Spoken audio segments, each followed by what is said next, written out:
اجعلتم سقایۃ الحاج، تو کیا تم نے حاجیوں کی سبیل، حاجیوں کو زمزم پلانا، وعمارت المسجد الحرام، اور مسجد حرام کی خدمت، کمن آمن باللہ والیوم الآخر، اس کے برابر ٹھہرا لی جو اللہ اور قیامت پر ایمان لایا، وجاہد فی سبیل اللہ، اور اللہ کی راہ میں جہاد کیا، لا یستوون عند اللہ، وہ اللہ کے نزدیک برابر نہیں، واللہ لا یہدی القوم الظالمین، اور اللہ ظالموں کو راہ نہیں دیتا۔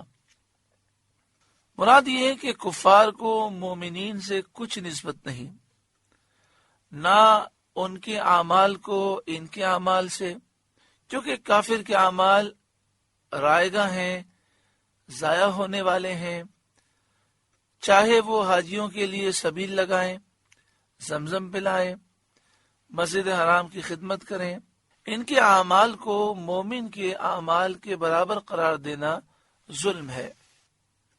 روز بدر جب حضرت عباس رضی اللہ تعالی عنہ گرفتار ہو کر آئے تو انہوں نے صحابہ کرام سے کہا، تم کو اسلام اور ہجرت اور جہاد میں سبقت حاصل ہے، تو ہم کو بھی مسجد حرام کی خدمت اور حاجیوں کے لیے سبیلیں لگانے کا شرف حاصل ہے۔ اس پر یہ آیت نازل ہوئی اور آگاہ کیا گیا کہ جو اعمال ایمان کے ساتھ نہ ہوں وہ بیکار ہیں۔ آج بھی لوگوں کا حال یہ ہے کہ ظاہری چیزوں کو دیکھ کر متاثر ہو جاتے ہیں۔ مثلا ایک عیسائی ہے، یہودی ہے، غریبوں کی خدمت کر رہا ہے، غریبوں کو کھانا کھلا رہا ہے، مفت علاج کر رہا ہے، تو اس سے اتنے متاثر ہو جاتے ہیں کہ بسا اوقات کہہ دیتے ہیں یہ مسلمانوں سے بھی اچھے ہیں، ان کے اخلاق تو ہم سے بھی اچھے ہیں۔ حالانکہ جب تک ایمان نہیں یہ ساری خدمتیں بیکار ہیں اور ان کے اعمال مسلمانوں کے اعمال کے برابر نہیں ہو سکتے۔ اسی طرح اگر آپ مکہ شریف، مدینہ شریف کے ان لوگوں کا ذکر کریں کہ جو نبی اکرم صلی اللہ علیہ وآلہ وسلم کی بے ادبی و گستاخی کرتے ہیں، اور اس قدر بے ادبی کرتے ہیں کہ وہ بیان نہیں کی جا سکتی، قرآن پاک کی بے ادبی کرتے ہیں، قرآن پاک زمین پہ رکھ دیتے ہیں، چپلوں پہ رکھ دیتے ہیں، پاؤں پہ رکھ کے پڑے ہوتے ہیں، اور اس طرح بے ادبی کرتے ہیں کہ اس کو بیان نہیں کیا جا سکتا۔ خانہ کعبہ کی طرف پاؤں کر کے بیٹھے ہوتے ہیں، جان بوجھ کر پاؤں کرتے ہیں، یہاں تک کہ جب لیٹتے ہیں سونے کے لیے تو دائیں بائیں بھی کر سکتے ہیں، لیکن نہ جانے کیا مسئلہ ہے کہ خانہ کعبہ کی طرف پاؤں کر کے ہی لیٹتے ہیں۔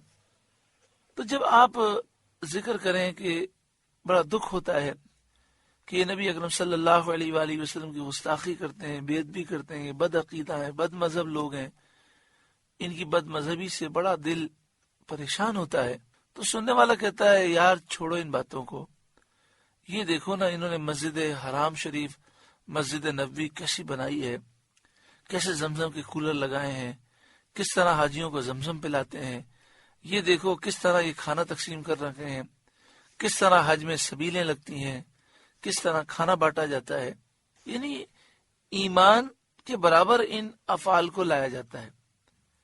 تو ماشاءاللہ یہ کام بہت اچھے ہیں، لیکن ثواب اس وقت ملے گا جب عقیدہ درست ہو۔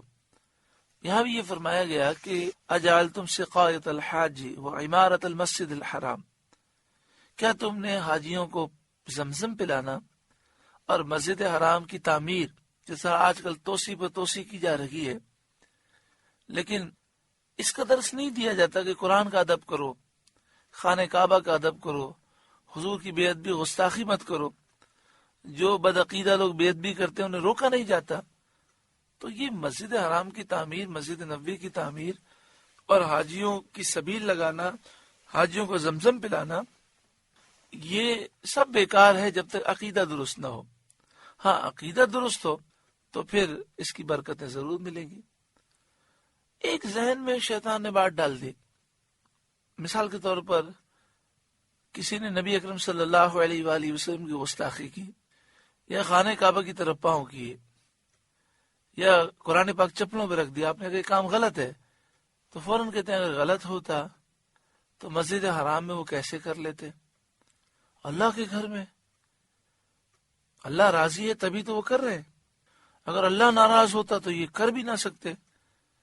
یہ نہ جانے کہاں سے شیطان نے سوچ ڈال دی ہے۔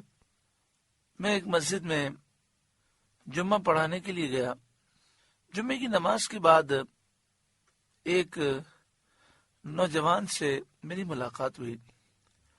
اس نے کہا یہ بتائیے کہ نمازی کے آگے سے گزرنا کیسا ہے؟ میں کہا بالکل غلط ہے، حدیث پاک میں اسے منع کیا گیا، اور آدمی نمازی کے آگے سے اسی لیے گزرتا ہے کہ جلدی ہوتی ہے۔ حدیث پاک میں فرمایا گیا کہ معلوم ہوتا کہ نمازی کے آگے سے گزرنے میں کتنا گناہ ہے تو وہ 40 دن تک کھڑے رہنے کو پسند کرتا، لیکن نمازی کے آگے سے نہ گزرتا۔ تو اس نے کہا کہ میں نماز پڑھ رہا تھا، ایک بابا جی آئے، وہ بڑی آسانی کے ساتھ میرے پیچھے سے گزر سکتے تھے، ان کو میرے برابر میں آنا تھا، جان بوجھ کر وہ میرے آگے سے گزرے اور آگے سے گزر کر میرے برابر میں آ کر بیٹھ گئے۔ تو میں نے سلام پھیر کر کہا کہ بابا جی پیچھے جگہ موجود ہے، آپ آرام سے پیچھے سے گزر کے برابر میں آ سکتے تھے، آپ بلا وجہ میرے آگے سے کیوں گزرے؟ میں نماز پڑھ رہا تھا۔ تو کہتے ہیں مجھے بابا جی کہنے لگے میاں تم نے حج کیا ہے، عمرہ کیا ہے؟ میں نے کہا بابا جی میں آج تک ابھی حج پر یا عمرے پہ تو نہیں گیا۔ کہا تو جاہل ہے، تجھے کیا پتا چلے؟ دیکھ مکہ شریف مدینہ شریف میں لوگ نمازیوں کے آگے سے بلا وجہ گزرتے ہیں، پیچھے جگہ بھی ہوتی ہے، پیچھے سے گزر بھی سکتے ہیں، لیکن بلا وجہ نمازی کے بالکل آگے سے بالکل قریب سے گزرتے ہیں۔ تو اگر وہ غلط ہوتا تو وہ وہاں کیوں کرتے؟ تو وہاں جو ہوتا ہے وہ سب اللہ کے حکم سے ہوتا ہے۔ نعوذ باللہ من ذالک۔ بڑا دکھ ہوا کہ لوگوں کو کیا ہو گیا۔ نبی اکرم صلی اللہ علیہ وآلہ وسلم نے ہمارے لیے دلیل قرآن و حدیث کو بنایا، مکہ شریف مدینہ شریف کے لوگوں کے افعال ہمارے لیے دلیل نہیں ہے۔ اچھا خانہ کعبہ آج اللہ کا گھر ہے، تو جب کافروں کا قبضہ تھا، سرکار دو عالم صلی اللہ علیہ وآلہ وسلم کے پیارے پیارے صحابہ کرام پہ ظلم ہوتا تھا، کافر جب خانہ کعبہ کے طواف سے روکتے تھے، عمرے سے روکتے تھے، جب مسلمانوں کو خانہ کعبہ کے سامنے مارا جاتا تھا، جب 360 بت تھے، بتوں کی پوجا ہوتی تھی، تو کیا اس وقت خانہ کعبہ اللہ کا گھر نہیں تھا؟ وہ تو شروع سے اللہ کا گھر ہے۔ تو کیا کوئی یہ کہے کہ اللہ کی مرضی کے بغیر کیسے ہو سکتا ہے؟ تو لہذا 360 بت بھی اللہ کی رضا سے ہیں۔ یہ مسلمانوں پر جو ظلم کرتے تھے اور نبی اکرم صلی اللہ علیہ وآلہ وسلم کو انہوں نے عمرے سے روکا، طواف سے روکا، نماز سے روکا، یہ سب اللہ کے حکم سے ہوا، اللہ کی رضا سے ہوا، تو ایسا شخص تو کافر ہو جائے گا۔ آپ سے گزارش ہے کہ قرآن کے اس پیغام کو آگے پہنچا کر ثواب جاریہ حاصل کریں۔